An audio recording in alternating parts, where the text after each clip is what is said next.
The year is 2026, and the geopolitical landscape has shifted dramatically. Relations between the United States and Canada have deteriorated to a point of no return. Resource scarcity driven by climate change and economic collapse has forced the hand of Washington. The United States government decides that securing the water and oil of the North is a matter of national survival. This scenario assumes a sudden and total commitment of the United States military to annex its northern neighbor. We are analyzing this strictly from a military and logistical perspective without moral judgment. The border between these two nations is the longest international border in the world. It stretches for 5,525 miles across land and water. For over a century, it has remained largely undefended and open to trade. Now imagine that the United States Army and Marine Corps receive orders to cross this line in force. The objective is the total capitulation of the Canadian government and the seizure of key strategic assets. This operation would be the largest military undertaking in North American history since the Civil War. The disparity in raw numbers between the two forces is immediately apparent and overwhelming. The United States Armed Forces boasts over 1 million active duty personnel. Canada possesses a professional but small force of roughly 68,000 active duty troops. However, warfare is never simply a game of comparing numbers on a spreadsheet. Geography and logistics and the sheer size of the territory play a critical role. The United States cannot simply march north and expect immediate victory without immense friction. The invasion would likely begin with a massive coordinated air and cyber campaign. United States Cyber Command would target the Canadian electrical grid and communication networks. The goal would be to isolate the Canadian government from its military commanders.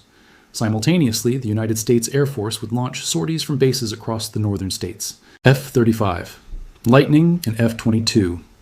Raptor fighters would sweep across the border to establish air superiority.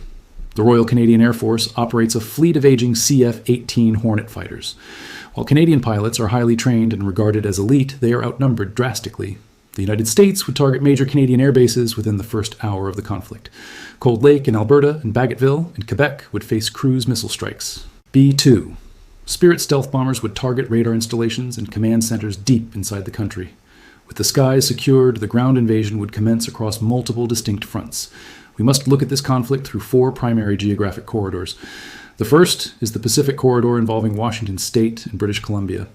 The second is the Prairie Corridor involving the Dakotas pushing into the Canadian Midwest.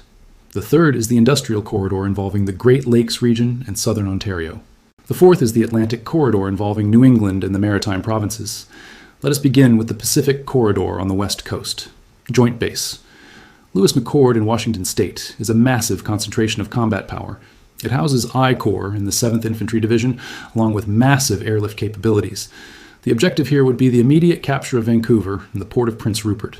Vancouver is the 3rd largest metropolitan area in Canada and a vital economic hub. United States Army Stryker brigades would surge north along Interstate 5 toward the border crossing at Blaine. The distance from the base to the border is less than 150 miles. However, the geography of British Columbia presents a nightmare for an invading force. The terrain is mountainous and heavily forested with limited arterial roads. The Canadian Army maintains the 39th Canadian Brigade Group in this region. While they lack heavy armor, they know the terrain and would likely blow the bridges.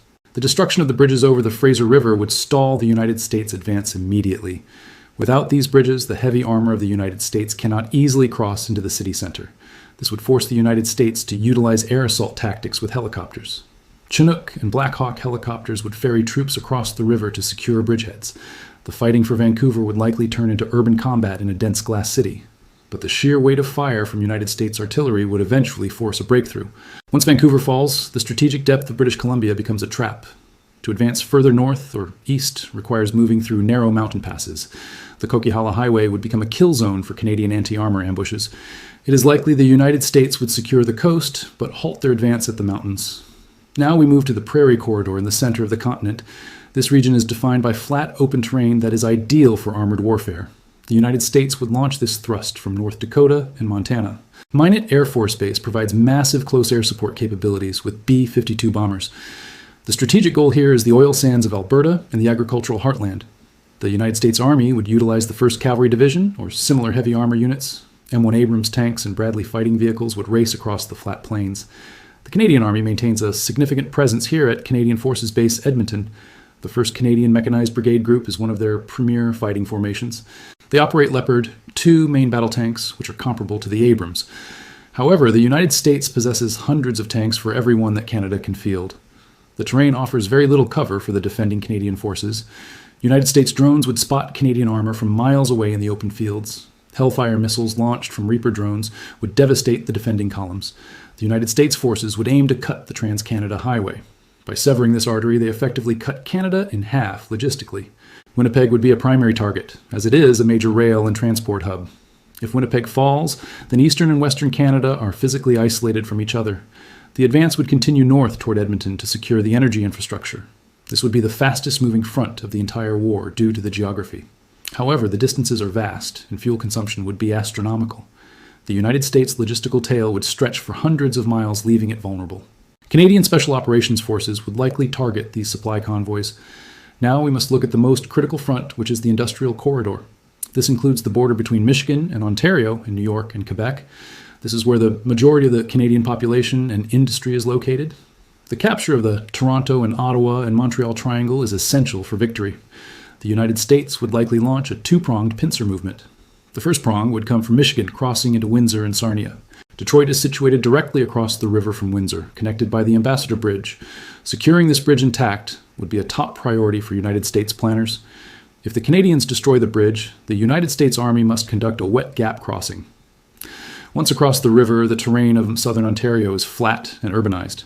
The Highway 401 is the busiest highway in North America and a direct route to Toronto. The United States would push mechanized infantry rapidly along this corridor. The Canadian defense would focus on delaying actions at major interchanges and rivers. The 4th Canadian Division would be tasked with the defense of this vital sector. Urban combat in the suburbs of Toronto would be brutal and time-consuming. The United States would likely bypass the city center to encircle it and cut off supplies. The second prong of this attack would come from upstate New York. The 10th Mountain Division, stationed at Fort Drum, is perfectly positioned for this. They are located just minutes from the border in the St. Lawrence River. Their objective would be the Canadian capital city of Ottawa and the city of Montreal. Ottawa sits right on the border between Ontario and Quebec. Capture of the capital would be a massive psychological blow to the Canadian state. However, Montreal is an island city and is naturally defensible. The bridges leading onto the island of Montreal are critical choke points. If the Canadian engineers blow these bridges, Montreal becomes a fortress. The St. Lawrence River is wide and fast-moving, making pontoon crossings difficult. The United States would need to use air power to suppress defenses on the island. This sector would see the heaviest fighting and the highest casualties on both sides. Finally, we analyze the Atlantic corridor in the east. This involves the border between Maine and New Brunswick. The goal here is to isolate the maritime provinces from the rest of Canada.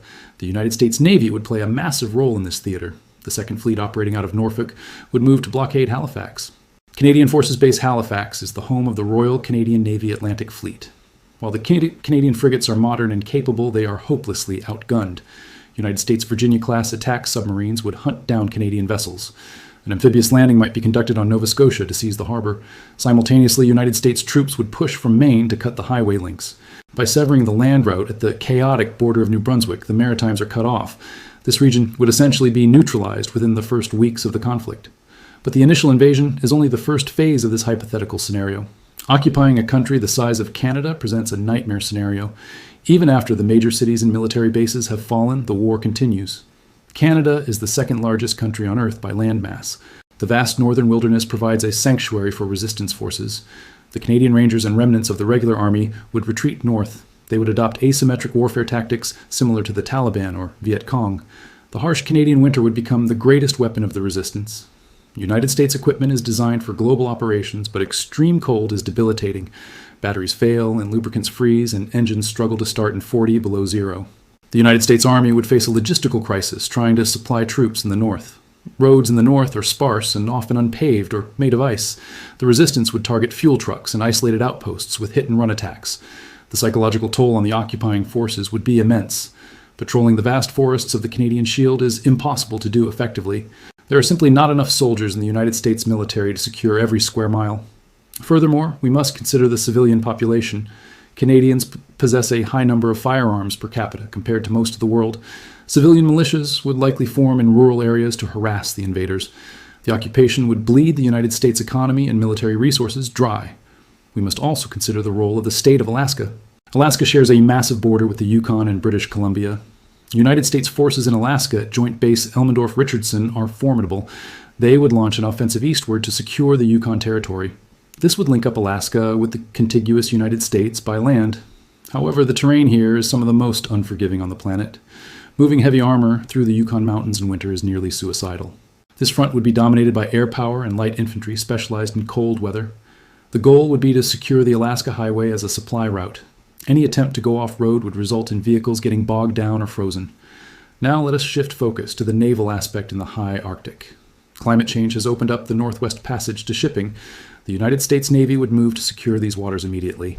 This would prevent any foreign power like Russia or China from intervening. Speaking of foreign powers, the international reaction would be complicated. The United States is a nuclear superpower and the central pillar of the global economy. Most nations would be too afraid of economic retaliation to intervene militarily. The North Atlantic Treaty Organization would effectively collapse overnight. An attack on a member state by another member state triggers a crisis with no precedent. European nations would likely condemn the action, but stay neutral to avoid war. Russia and China might use the distraction to make moves in their own spheres of influence. Russia might expand its claims in the Arctic while the United States is distracted. China might increase pressure on Taiwan knowing the United States is tied down. Back on the ground, the occupation of the cities poses its own problems. Canadians and Americans share a very similar culture and language. This makes the occupation both easier and harder at the same time. It is easier because there is no language barrier for the occupying troops. It is harder because United States soldiers would be reluctant to fire on people who look like them. Morale within the United States military would likely plummet. Many soldiers would question the necessity of a war against a friendly neighbor. Desertions and refusals to follow orders could become a significant issue. The United States government would have to rely heavily on National Guard units. These units would be pulled from their home states to patrol Canadian cities. This would leave the United States homeland vulnerable to civil unrest. The economic cost of the war would be devastating for both nations. The United States and Canada possess the largest trading relationship in the world. Severing this trade would cause an immediate recession in the United States. Factories that rely on Canadian raw materials would shut down within weeks. The price of energy and food would skyrocket across North America. The United States might secure the oil, but extracting and transporting it takes time. Pipelines would be prime targets for Canadian sabotage teams. A single explosion on a pipeline can halt the flow of oil for weeks. The resistance would focus on making the occupation too expensive to maintain. They would not try to win battles, but rather to bleed the enemy financially. Let us look deeper into the specific tactical matchups that would occur.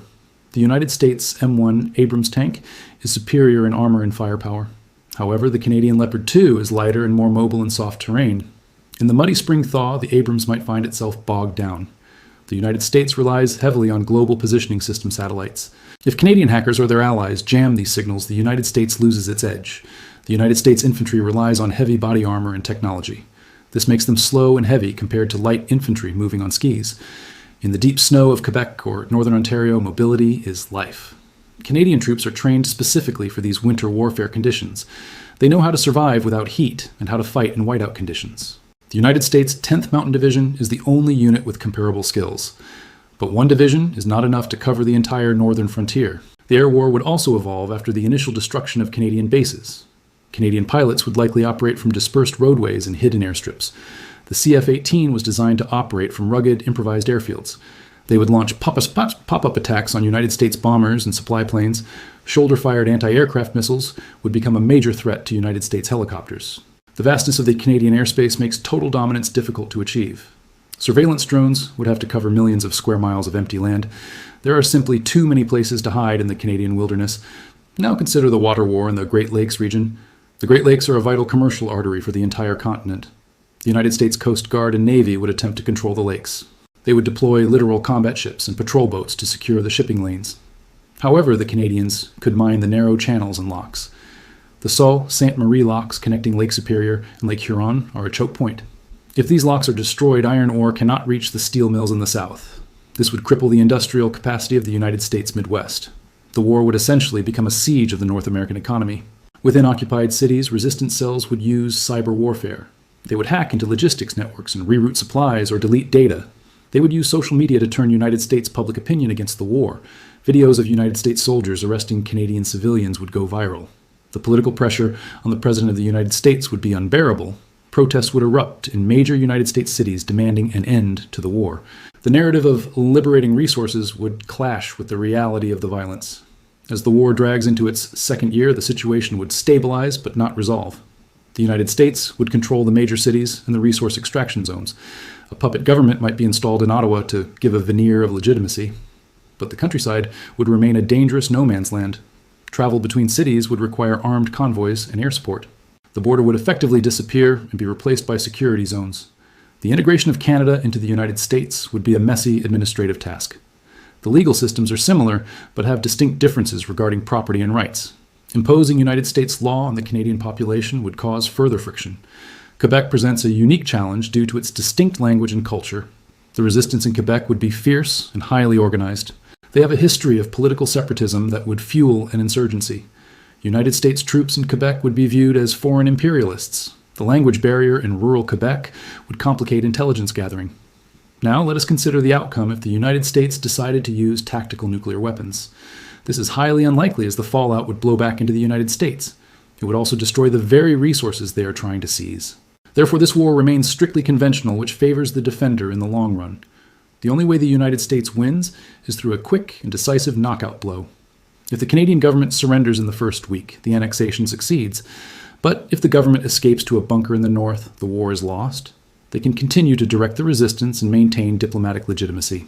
A government in exile would rally international support and sanctions against the United States. Let us examine this specific battle for the city of Montreal in more detail.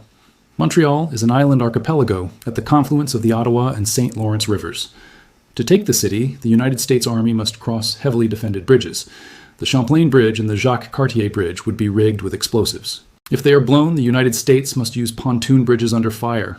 The Canadian Army would position snipers and anti-tank missiles in the high-rise buildings. Mount Royal in the center of the city offers a commanding view of the surroundings. Taking this high ground would be essential for controlling the city. The fight would be block by block through the dense, historic streets of Old Montreal. Casualties would be high, and the destruction of cultural landmarks would be inevitable. Meanwhile, in the west, the battle for Calgary would be a tank duel. The rolling foothills of the Rockies provide some cover, but it is mostly open ground. The United States would try to encircle the city to force a surrender. Calgary is the headquarters of the Canadian energy industry. Capturing the office towers intact is crucial for managing the oil fields later. Special Forces teams would airdrop onto the skyscrapers to secure data centers. But the real prize is north in the Athabasca oil sands. This region is vast and swampy and difficult to traverse in the summer. In the winter, the ground freezes hard, allowing heavy equipment to move. The United States would likely time the invasion for late winter for this reason. Frozen ground supports tanks better than the muddy muskeg of summer. However, the extreme cold of late winter is also the most dangerous for troops. Frostbite casualties would likely exceed combat casualties in the northern sectors. Medical evacuation helicopters would struggle to fly in the frequent blizzards. Field hospitals would have to be heated, consuming massive amounts of fuel. The logistics of keeping an army warm in the Arctic are staggering. Every soldier needs thousands of calories a day just to maintain body heat. The supply lines from the United States would be stretched to the breaking point. Now imagine the scenario where the Canadian military refuses to fight directly. Instead of meeting the United States on the field, they dissolve immediately. They take their weapons and disappear into the general population. This creates an immediate insurgency without a formal war phase. The United States would occupy the cities without firing a shot. Victory would be declared, and the annexation would seem complete. But then the car bombs and the assassinations would begin. This checkmate strategy might be the most effective defense for Canada. It denies the United States a clear enemy to destroy with its superior firepower. You cannot bomb an F-35 strike on a civilian dressed insurgent in a coffee shop. The United States military is built to fight other armies, not an entire population. We saw the difficulties of this kind of war in Iraq and Afghanistan. Now imagine that difficulty scaled up to a country with a highly educated population, a population that knows the infrastructure and technology as well as the invaders. Canadian engineers would know exactly where to hit the power grid to cause maximum damage. Canadian telecommunications experts would know how to tap into United States comms. It would be a war of intelligence and sabotage rather than tanks and planes. The moral decay of the United States forces would be accelerated by this proximity. Soldiers would be patrolling neighborhoods that look exactly like their own homes. They would be interacting with people who watch the same movies and sports. The cognitive dissonance would lead to a breakdown in discipline. Ultimately, the annexation of Canada would likely mark the end of the United States as a republic. The militarization of society required to hold the territory would change the nation. The suppression of dissent at home would become necessary to continue the war. The democratic institutions would erode under the weight of the military-industrial complex. The United States would become a pariah state on the world stage. Even traditional allies like the United Kingdom and Australia would turn away. The Five Eyes intelligence alliance would be shattered forever. global trust in the United States security guarantees would evaporate. Countries like Japan and South Korea would rush to build their own nuclear weapons. They would realize they can no longer rely on United States protection. The global order established after the Second World War would collapse. We would enter a new era of raw power politics and regional fiefdoms. In this new world, only the strong survive and the weak are devoured. The annexation of Canada would be the catalyst for this global transformation. So the answer to the question, what if, is a grim one. The United States could certainly defeat the Canadian military in a conventional fight. The initial conquest would take weeks or perhaps a few months, but the price of that victory would be the soul of the nation and global stability. It would be a tactical victory wrapped in a strategic catastrophe. The map of North America would change, but the cost would be unpayable. The stars and stripes might fly over Parliament Hill in Ottawa, but the United States that raised that flag would no longer be the land of the free. It would be an empire in decline, lashing out to secure its fading future, and the resistance in the north would ensure that the empire never sleeps soundly. Every pine tree and every snowbank would hold a potential threat.